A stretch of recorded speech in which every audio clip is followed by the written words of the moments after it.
Breaking news out of the NFL, the Patriots are releasing wide receiver Stefon Diggs after just one season in New England. That's been confirmed by our Jonathan Jones. The Pats will save just under $17 million in cap space with his release. Diggs led the Patriots with 85 catches for just over 1,000 yards and 4 touchdowns last season. He'll now enter the new league year as an unrestricted free agent. We've got our two-time Super Bowl champ Bryant McFadden back with us here. BMAC, an interesting move here in terms of the Patriots. Only 1 year for Stefon Diggs up there in New England. Do you agree with this move? If we're talking about just football related, no, I don't agree with this move. Stefon Diggs, to your point, Haley, he led them in receiving yards, over 1,000 yards. He was a very, very reliable pass catcher for young quarterback Drake May. 4 receiving touchdowns as well. Now, in terms of the Super Bowl game, clearly he wasn't at his best, but heck, you can make the same argument for the entire offense for the New England Patriots. But what he did to get to that point, he was a big-time playmaker for the New England Patriots. And one would think you would continue to have those reliable pass catchers for your young and up-and-coming quarterback in Drake May, especially looking at the success that Drake May had in year 2 for the Pats. So if this is solely about football, no, I do not agree with this move, because I feel like Stefon Diggs, with the production, the consistency that he provided, clearly should be a part of the New England Patriots moving forward, especially for 2026 at least. Yeah, Steph has taken to Instagram to post on his story, said, "Thank you for a hell of a year. We family forever at the Patriots." So obviously he is coming to terms with this news here. We'll have to wait and see what comes with Steph. But in the meantime, if we think about a replacement for him in this upcoming year, our Jonathan Jones has been very busy tracking trades, and a potential move that they're looking at could be Chicago's DJ Moore, a guy who's been really trying to revamp his career since heading up to Chicago. What do you think about the potential fit for DJ in New England, getting passes there from Drake May? I would love this move for both sides, right? For DJ Moore, this move makes sense because it seems like Rome Odunze is starting to insert himself at that wide receiver 1 position for the Bears. And if you go back, remember before Rome was injured, he was playing like the wide receiver 1. Remember, you look at the numbers, Rome only played in 12 ball games, right, a year ago. He had 661 yards receiving, 6 touchdowns.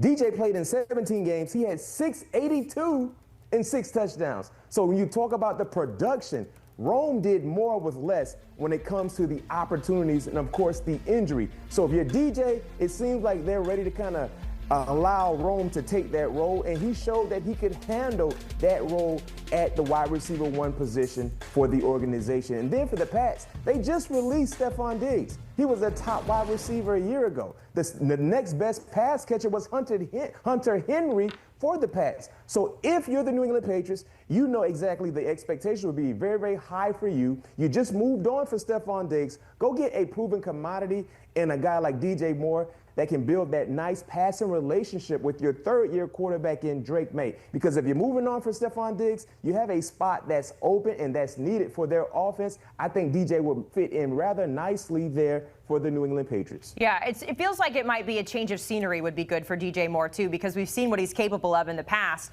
just a few years ago, catching over 1,300 yards. So it's some exciting stuff building there. It seems like the wide receiver spot, BMAC, is always like a popular one that we're talking about here. And we've got a couple of teams who are in the market for one. The Bills, the Chargers, and the 49ers all potentially looking at Mike Evans to join their team. I kind of want him to stay in Tampa, but that's just me, BMAC. So you're our expert here. What do you think about Mike Evans potentially being on the move to one of those teams?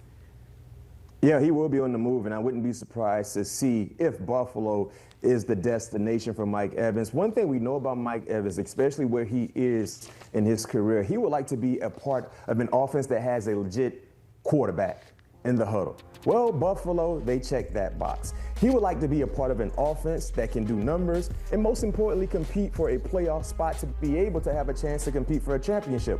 Well, Buffalo, they check that box as well. And for Buffalo, you need to go get a guy who can be a difference maker. One thing we know about Mike Evans, Haley, when he has been healthy, he is guaranteed to get at least 1,000 yards receiving. Unfortunately, a year ago, he didn't have that same luxury because he only participated in 8 games. The last time the Buffalo Bills had a 1,000-yard receiver, you got to go all the way back to 2023. You know who that player was? The player we just talked about, Stefon Diggs.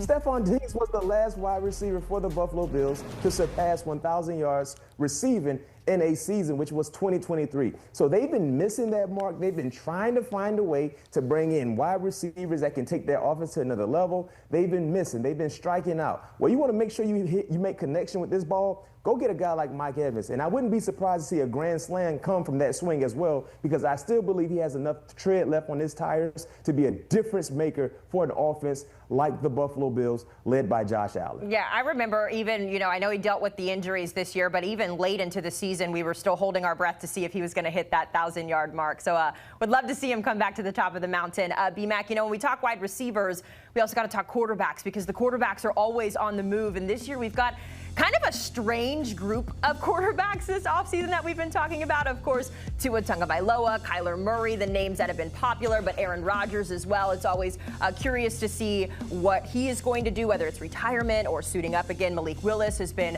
one of the talking guys as well. I believe he comes in at number 31 on Pete Prisco's top free agent list. But I want to steer the conversation to Tua, B-Mac, because at this point it feels like the writing is on the wall with him in Miami. Just sounds like things just aren't going to work out there, but maybe a team that he's faced before, the New York Jets, we're seeing some interest there. What do you think about a guy like Tua, who I will add has the stigma of not being able to play in cold weather? What do you think about a guy like that then going to the Jets and maybe being the answer? I mean, for the Jets, I don't like it. I don't like it. Like, okay. Why? Why would you do this? The only thing that makes sense for the Jets, if you were to do this, would be the Miami Dolphins eating the majority of this contract, right? I think he's looking at $50+ million this season, so Miami would have to eat at least all, if not more than half of that contract. So financially speaking, you're not hit with a bad contract. But then for the Jets, adding Tua, does it really make you that much better? Like, how improved will you be if you add a guy like Tua Tagovailoa? Like, I mean, I don't understand. I know Jets fans clearly wouldn't like this move. I think it would be better if they just go through the draft or look at some of the other quarterbacks that could be available in this watered-down quarterback class when it comes to free agency. But for the Jets, no, it doesn't make any sense. For Tua, it makes all the sense in the world because you're walking into a situation where you pretty much will be the starting quarterback. But for the New York Jets, you're taking a quarterback that your rival team does not want. And the reason why they don't want him, Haley, is because he's missed the mark when it comes to the expectations. So if a team who you do not like, for a team who you hate, why would you want a player they don't want? Like, why? Like, and why would you think that would make you better? That's like, like playing against your rival team. Hey, man, you're not good enough to play for them, but we want you to play for us. Like, help me make sense of that. Haley, that doesn't make any sense for the Jets. I guess I don't understand. It just kind of maybe feels like one of those things where, you play him twice a year. Maybe you're semi-familiar with it, the change of scenery, the opposite. I don't know. I'm over here rambling trying to give you answers, and I don't have the answers either.